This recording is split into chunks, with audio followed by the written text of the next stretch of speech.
दिव्य आत्मन जय राधा हरि। आसंता काली 15 तारिख सोमवार अभिमन्यु बालिया स्थित अभिमन्यु सामंत सिंहारଙ୍କ आराध्य श्री राधामोहन मंदिर प्रांगण रे श्री राधामोहन महोत्सव अनुष्ठित हेबाकु जाउछि। एही उत्सव रे विदग्ध भूमिपुत्र पद्मश्री बाबा बलिया योगदान करी संध्या 5 घटिका समय रे निजर आशीर्वचन प्रदान करिवे।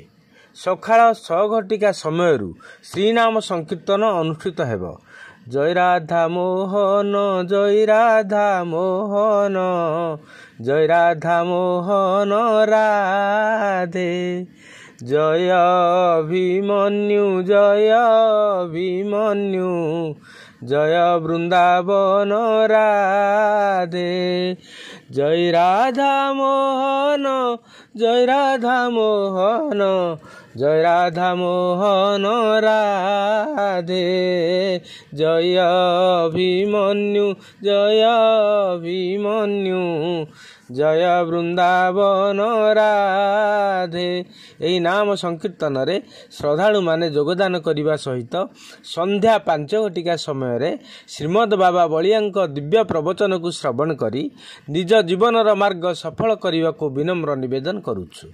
आसंता काली 15 तारिख संध्या 5 घटिका समय पद्मश्री बाबा बलियांक दिव्य प्रवचन यही कार्यक्रम रे पहुंची श्री राधा मोहन आशीर्वाद नेबा सहित बाबांक दिव्य प्रवचन श्रवण करिबा हेबे।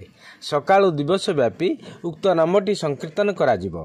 जय राधा मोहन जय राधा मोहन जय राधा मोहन राधे जय अभिमन्यु जय अभिमन्यु जय वृंदावन राधे जय राधा मोहन जय राधा मोहन जय राधा मोहन राधे जय अभिमन्यु जय अभिमन्यु जय वृंदावन राधे।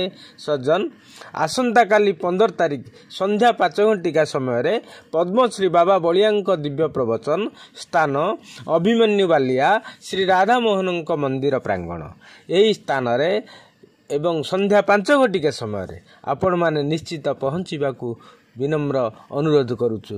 जय राधे जय राधे जय राधे।